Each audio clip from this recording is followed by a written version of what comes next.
So let's continue here in the explanation of Nukhbat Al-Fikar by Imam Ibn Hajar.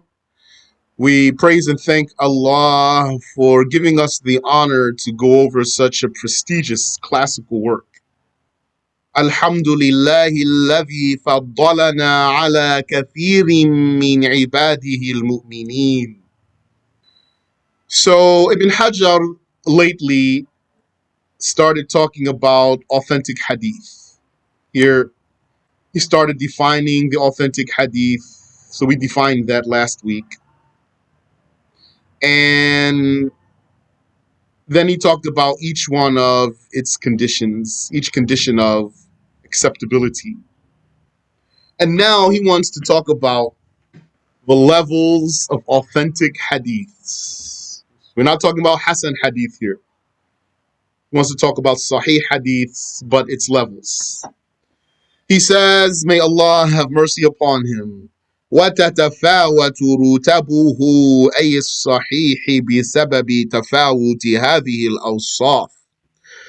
The authentic hadith, the Sahih hadith, its ranks vary due to the variance of these conditions of acceptability. هذه الأوصاف, these descriptions means these conditions of acceptability. The narrator, the precision of the narrator, the continuity of the chain, and those other conditions that you studied them, insha'Allah ta'ala. المقتضية للتصحيح في القوة. Those conditions that dictate authentication because of their strength. Those conditions that contribute strength to the authentication. فإنها لما كانت مفيدة لغلبة الظن. For since these conditions, conditions of acceptability, since they contribute to the authenticity being compelling, yani, the more these attributes are present or stronger, the more compelling it is that the report is authentic.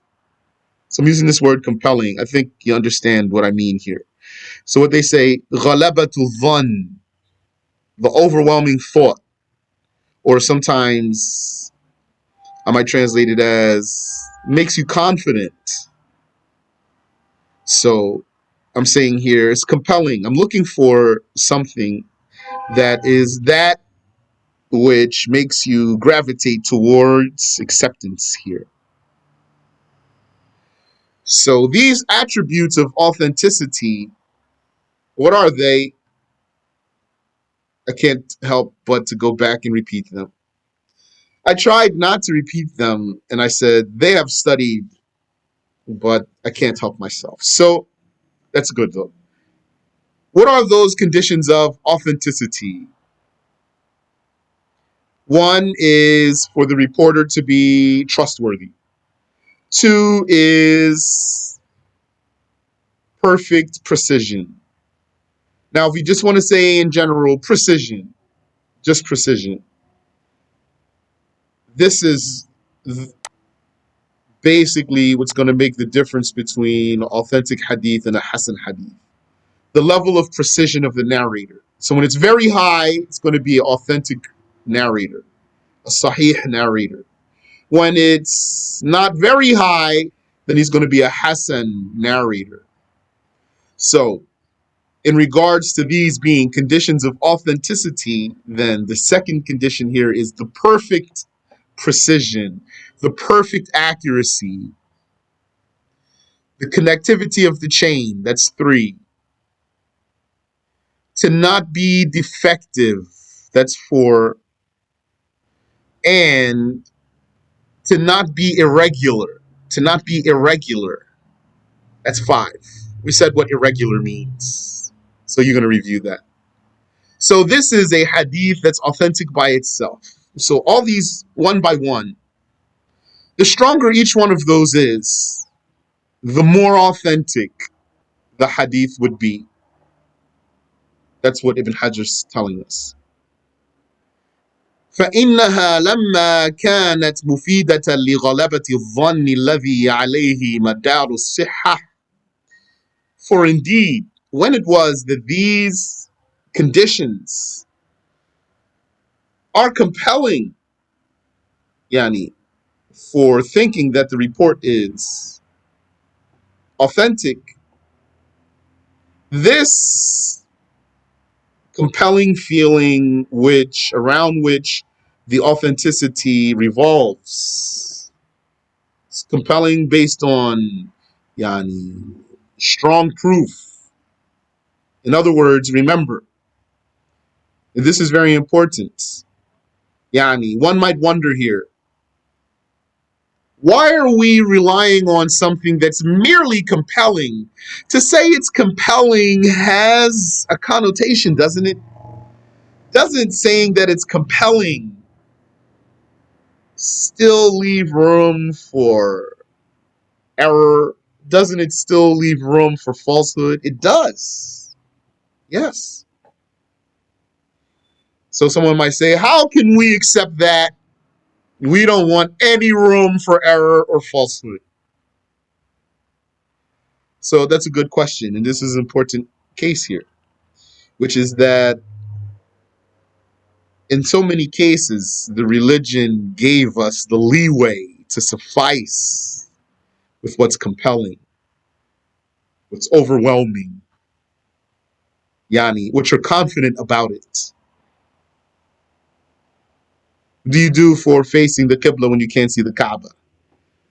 You have to face, now I'm using this word compelling here. If you don't like that word, you could use another word. You have to face the compelling direction. I mean, the one that has the strongest evidence, the one you're most confident about. And you don't have to be beyond that more sure.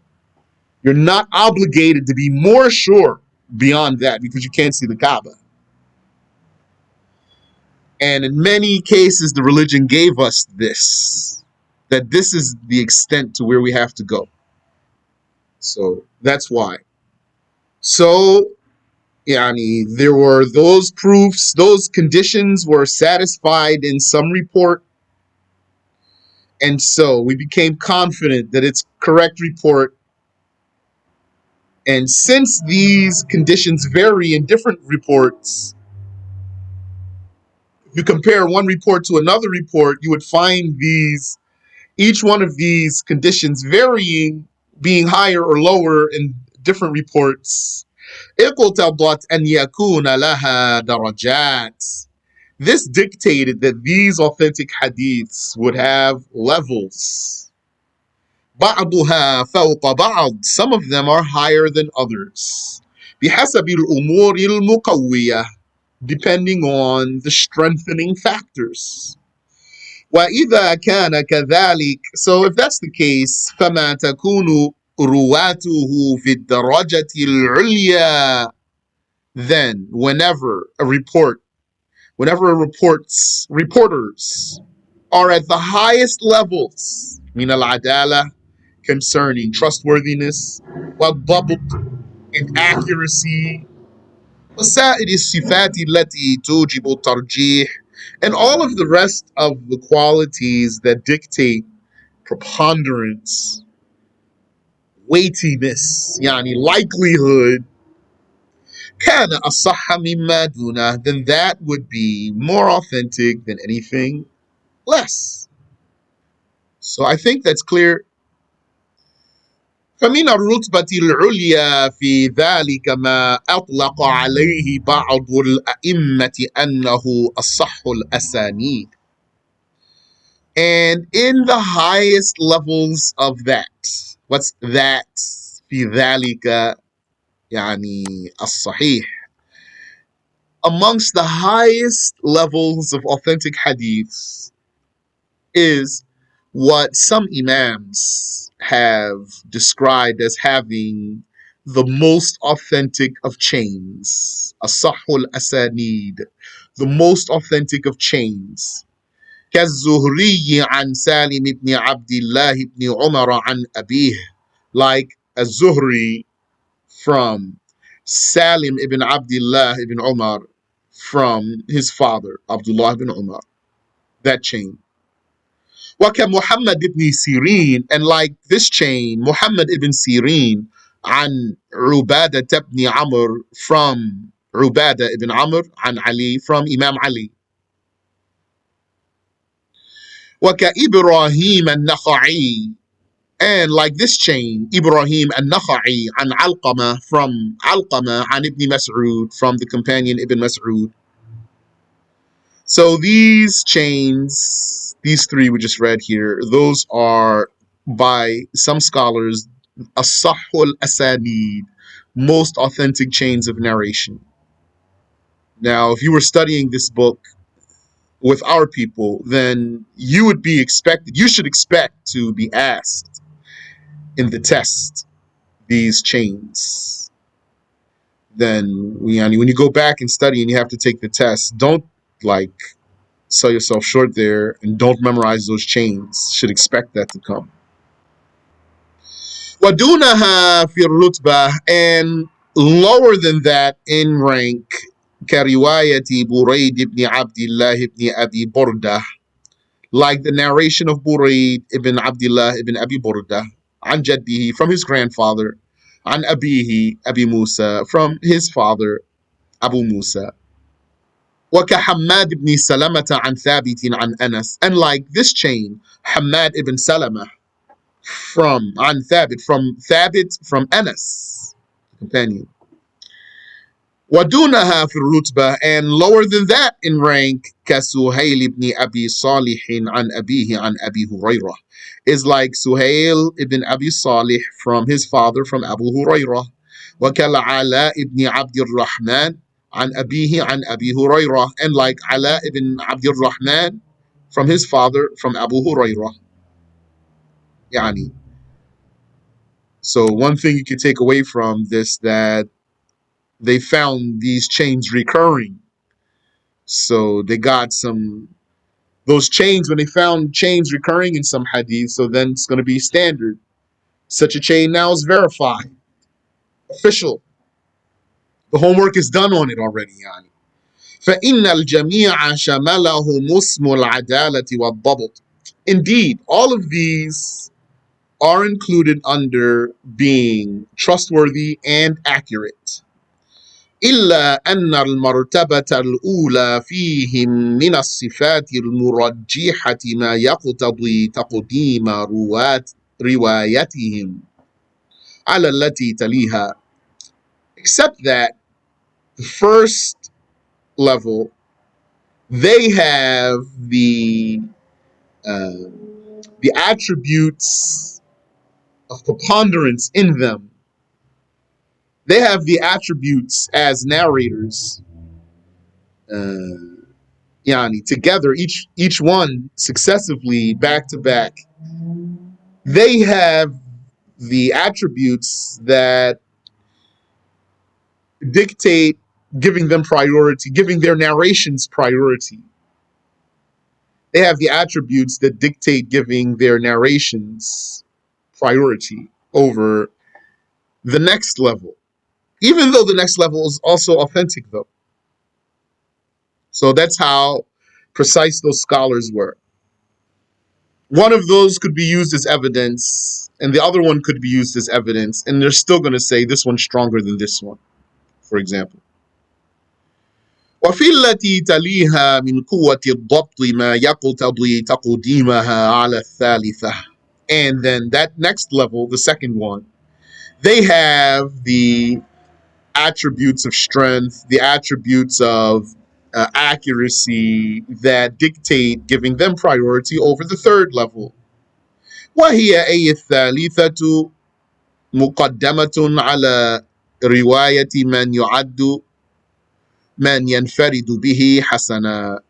And that level has priority over the narration of anyone whose narration alone, who is yani himself as an individual, only a Hasan narrator, only a narrator of Hasan.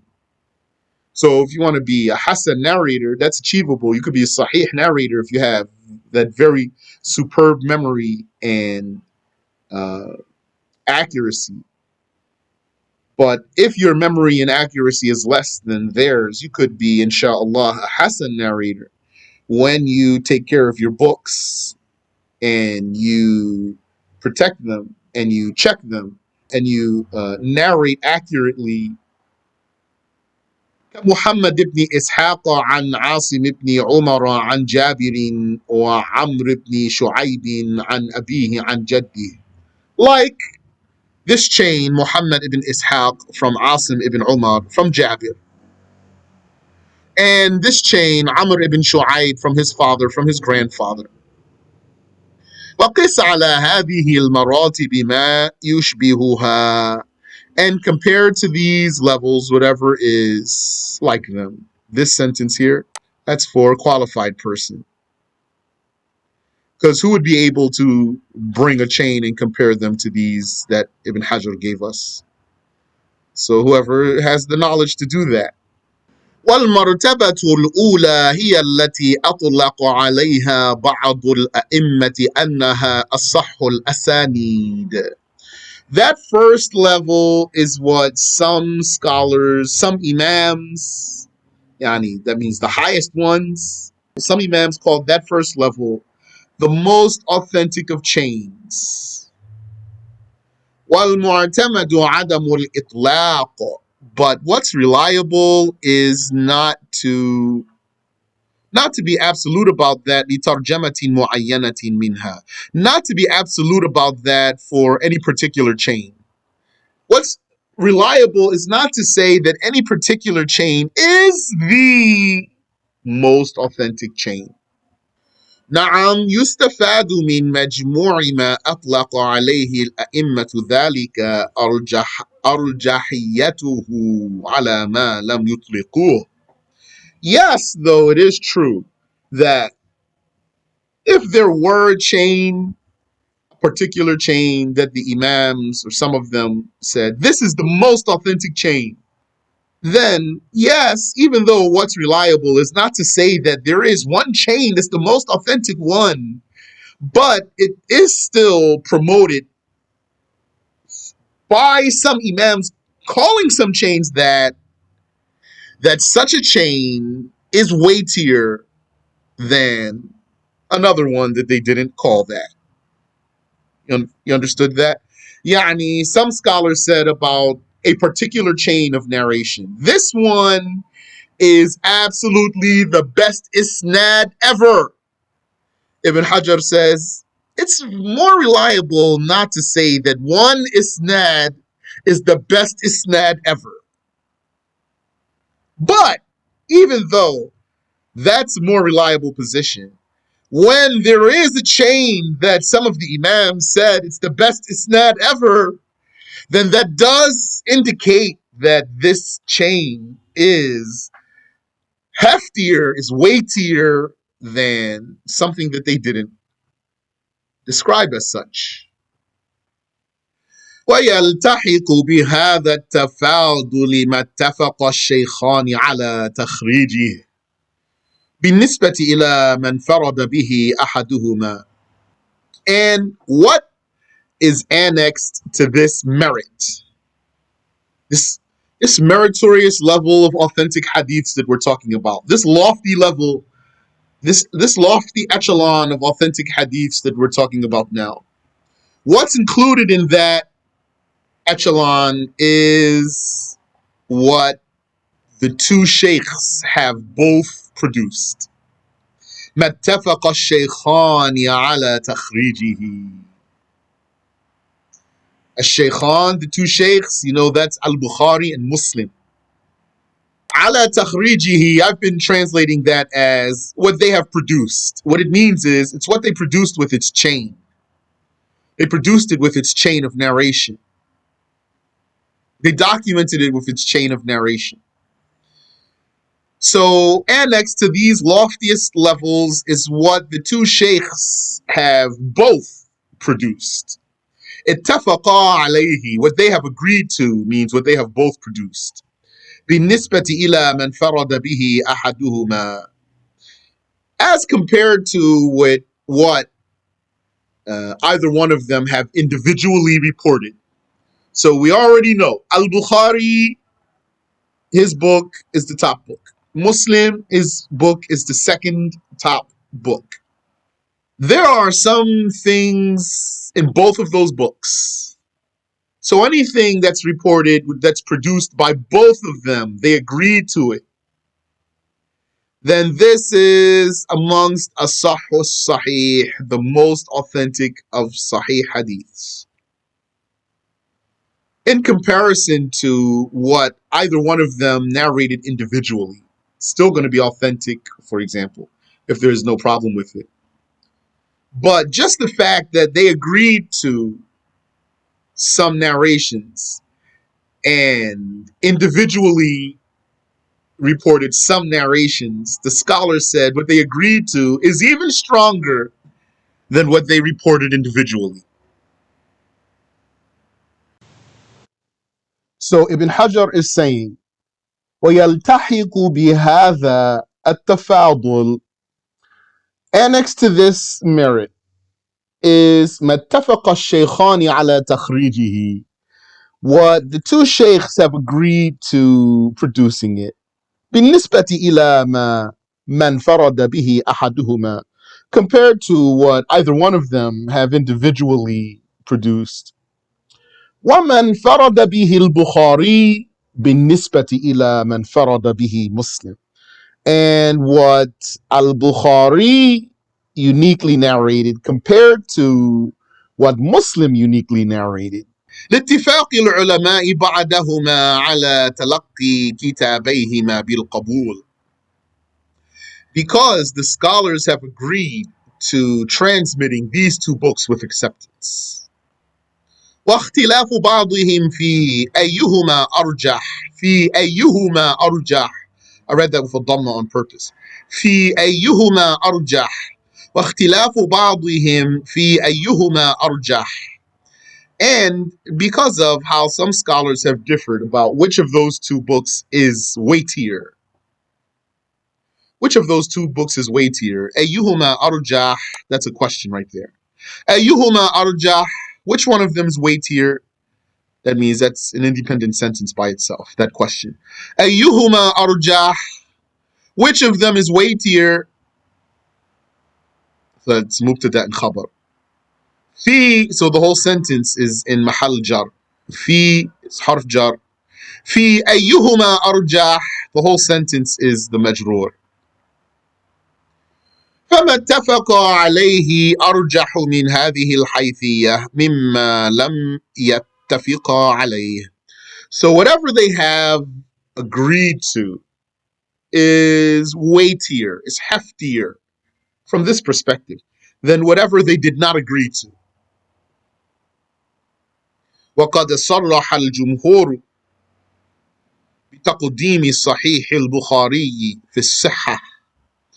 The majority have been explicit about giving priority to Sahih Al-Bukhari in authenticity. What did he say? He said the majority. He didn't say definitive consensus. And they were explicit about that. They didn't say a statement that has alternative explanation. The majority were explicit about giving priority to Sahih Al-Bukhari in terms of authenticity. وَلَمْ يُوجَدْ عَنْ أَحَدٍ التَّصْرِيحُ بِنَقِيضِهِ. Ibn Hajar says there doesn't exist from anyone an explicit statement that's contrary to that. So that implies something. The way he said that, it implies something, right? Which is that there does exist some statements that could be construed as such. Maybe some of them perhaps were saying Muslim is more authentic than Bukhari. But if they were, it's not really explicit though. أما ما نقل عن أبي علي النيسابوري. Now concerning what was logged about Abu Ali al-Naysaburi, أنه قال, that he said, ما تحت أديم السماء أصح من كتاب مسلم. There is nothing under the sky more authentic than the book of Muslim. Look at that. This is nice here. I like this case. Because one might say, that's not explicit? There's not under the sky anything more authentic than the book of Muslim. How that's not explicit? فَلَمْ يُصَرِّحْ بِكَوْنِهِ أَصَحَّ مِنْ صَحِيحِ الْبُخَارِ. Ibn Hajar says, he wasn't explicit here that this is more authentic than Sahih al-Bukhari. Somebody might be on the edge of his seat now. Yes, how? كيف؟ لأنه إنما نفى وجود كتاب أصح من كتاب مسلم. Because what he did here, what his statement here is, his statement is a negation. It's not a confirmation. It's a negation. It's a negation of what? It's a negation that anything is more authentic. It's not a confirmation that it's the most authentic. It's a denial that something else is more authentic. Those don't mean the same thing. إذ المنفي إنما هو ما تقتضيه صيغة أفعل من زيادة صحة في كتاب شارك كتاب مسلم في الصحة يمتاز بتلك الزيادة عليه.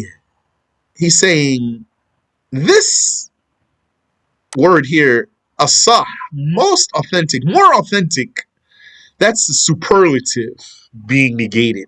Superlative, the most. So what that negates is that there's something what? More authentic. But it doesn't negate what? وَلَمْ يَنْفِ الْمُسَاوَاةِ.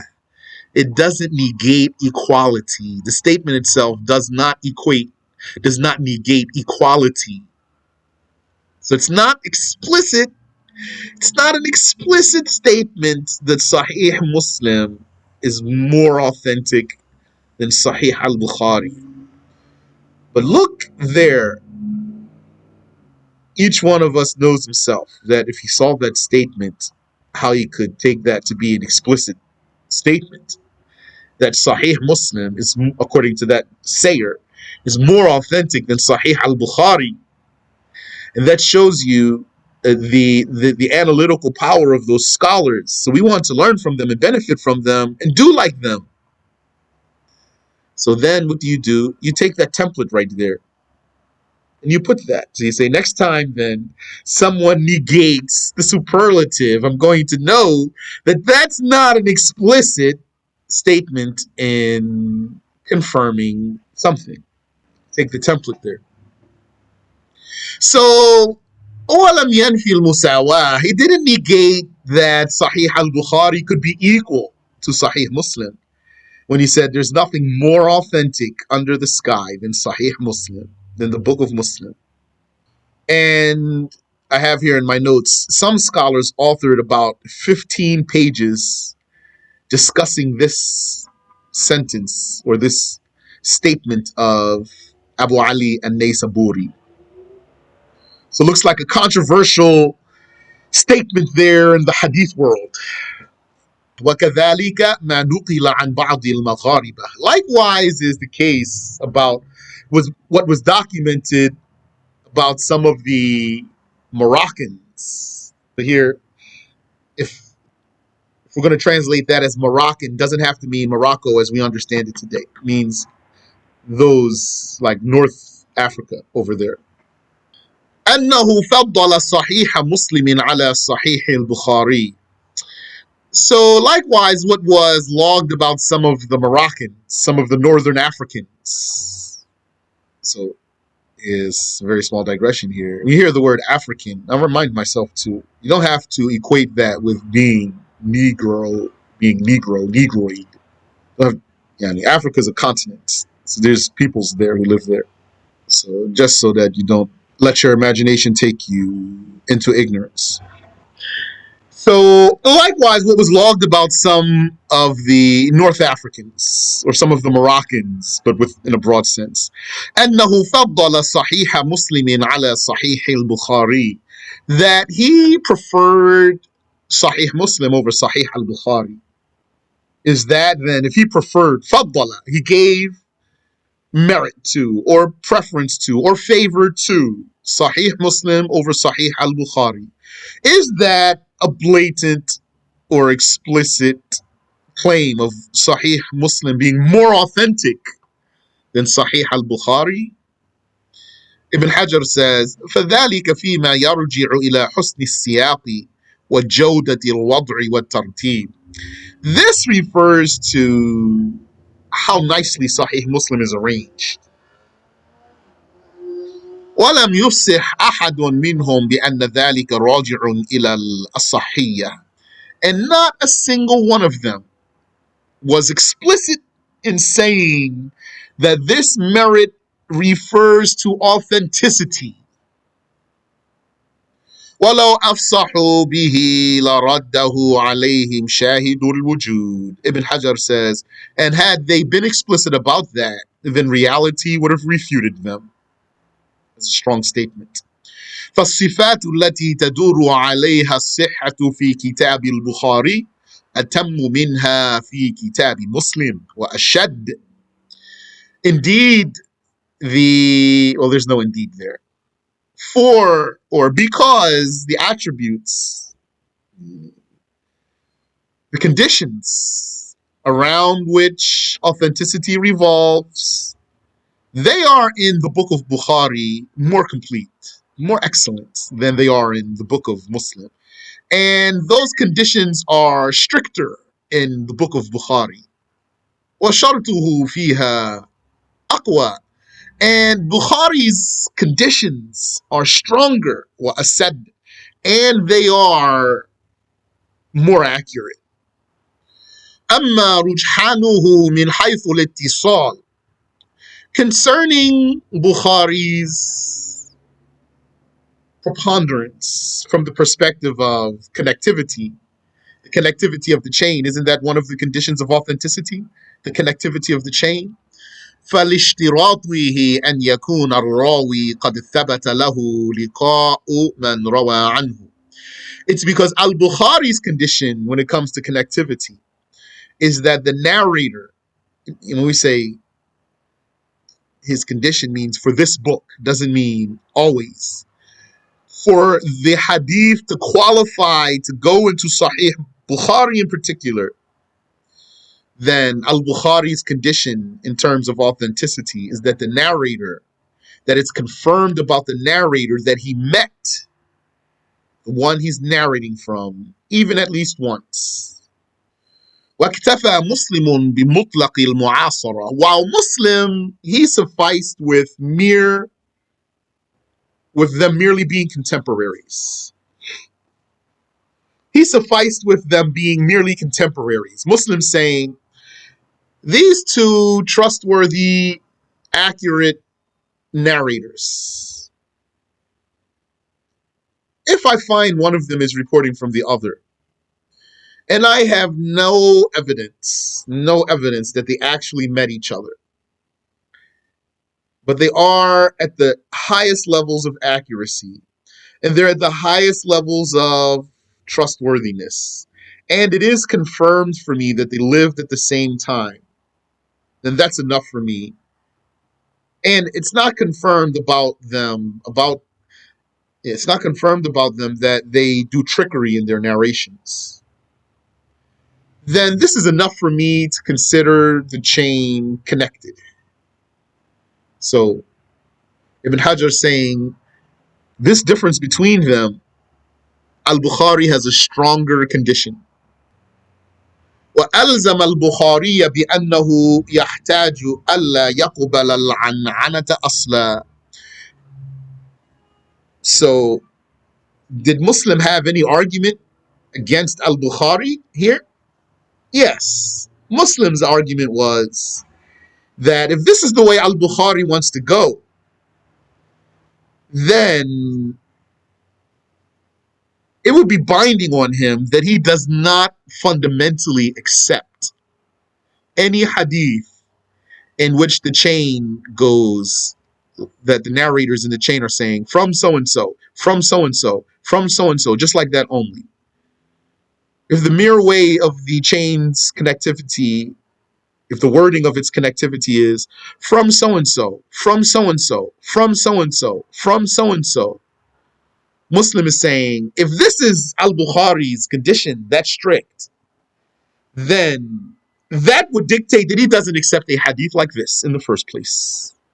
It's like he's saying, but you can't reject a hadith like that in the first place. So then the condition must be lighter than that. Doesn't have to be that strict. What does Ibn Hajar say? وَمَا أَلْزَمَهُ بِهِ لَيْسَ بِلَازِمٍ. But what Muslim presented as a binding argument against Al-Bukhari is non-binding. لأن الراوي إذا ثبت له اللقاء مرة لا يجري في رواياته احتمال ألا يكون سمع. Because when it is confirmed that the reporter has met the one he's reporting from even once, and don't forget, we're talking about they're already at the highest levels of trustworthiness and accuracy. So that part's granted already. We're not talking about weak narrators or unknown narrators or anything here. When it's confirmed that this narrator has met the one he's reporting from at least once, then the possibility of him not hearing from the one he's reporting from is not consistent. It's not, yani, let's say it this way. If they met at least once, if we're sure they met at least once, then we're not going to think when we find that this one reports from the other one. It's not going to be compelling for us that he didn't hear the hadith from that one. When it was confirmed for us that this one of the highest levels of authenticity, of trustworthiness and accuracy, met the one he's reporting from, then it's not going to be for us compelling that when we find him reporting from that one, that he didn't hear what he's reporting. لأنه يلزم من جريانه أن يكون مدلسا, because if it would be compelling that he didn't hear, although he's reporting from him, then that would dictate that he's a trickster in his narration. That would dictate that he's a trickster. There's something that's not right about the way he reports, if that's what's the case. وَالْمَسْأَلَةُ مَفْرُوضَةٌ فِي غَيْرِ الْمُدَلِّسِ. And in the first place, we're not talking about someone who's doing trickery in his reports. The case we're arguing is not supposing that the reporter is a trickster in his narrating. So then, no, there's nothing. It's not too strict. It's not a far-fetched condition of Bukhari then. It's a stricter condition than Muslims that makes Bukhari weightier than Muslim. وَأَمَّا رُجْحَانُهُ مِنْ حَيْثُ الْعَدَالَةُ وَالضَّبْطُ. And concerning Bukhari's book being preponderant from the perspective of trustworthiness and accuracy, فَلِأَنَّ الرِّجَالَ الَّذِينَ تُكُلِّمَ فِيهِمْ مِنْ رِجَالِ مُسْلِمٍ أَكْثَرُ عَدَدًا مِنَ الرِّجَالِ الَّذِينَ تُكُلِّمَ فِيهِمْ مِنْ رِجَالِ الْبُخَارِي.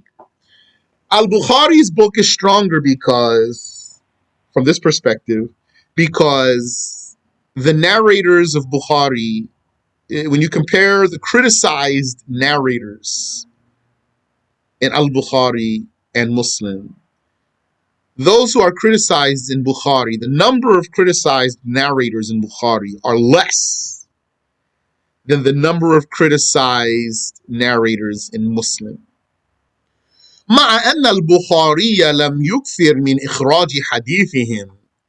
And then add to that, not only are the number of reporters who have been criticized in Bukhari less in number than the number of reporters criticized in Muslim, but those criticized ones, Bukhari reported from them less than the criticized ones that Muslim reported from. Bukhari's reliance on them was less than those who were criticized in Muslim, that Muslim relied on repeatedly. بل غالبهم من شيوخه الذين أخذ عنهم ومارس حديثهم.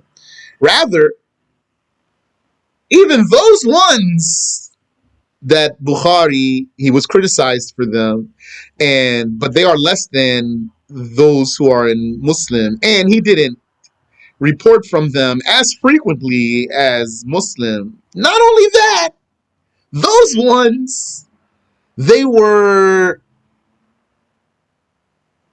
sheikhs of Bukhari that he was well acquainted with them. Wasn't like they were some sheikhs that he met them in passing, read some hadiths on them quickly and kept moving, for example. They were sheikhs that he studied under them. It's like as if to say he has relationship with them. He knows them. He knows what they have. He studied their hadiths. Then he was sure, for himself, and he included those hadiths in his book. بخلاف مسلم في الأمرين, as opposed to Muslim in both cases. وأما رجحانه من حيث عدم الشذوذ والإعلال, and concerning Bukhari being preponderant from the perspective of the lack of irregularity and the lack of defects. فلأن من انتقد على البخاري من الأحاديث أقل عددا ممن انتقد على مسلم. It's because the hadiths that have been criticized in Al-Bukhari, now we're not talking about the reporters, we're not talking about the chain, we're not talking about the reporters. The hadiths that have been criticized in Al-Bukhari for being defective or anomalous, they are less also than what is criticized in Muslim. هذا مع اتفاق العلماء على أن البخاري كان أجل من مسلم في العلوم. And add to that the scholars are in agreement that Al-Bukhari is a grander scholar than Muslim in the sciences. وعرف بصناعة الحديث منه. And they agreed that he is more familiar with the craft of hadith than Muslim is. Of course, you're not going to take that statement to mean that Muslim was any kind of slouch in any way. That's definitely not the case. وَأَنَّ مُسْلِمًا تِلْمِيذُهُ, and that Muslim was Bukhari's student. وَخِرِّيجُهُ, and that Muslim graduated under Bukhari. وَلَمْ يَزَلْ يَسْتَفِيدُ مِنْهُ وَيَتْبَعُ آثَارَهُ, and he never ceased to benefit from Bukhari and to follow Bukhari's legacy. حتى لقد قال الدارقطني, to the extent that, by God, الدارقطني said, لولا البخاري لما راح مسلم ولا جاء. Had it not been for Bukhari, Muslim would have never come or gone. Let's stop there. Wallahu ta'ala a'lam.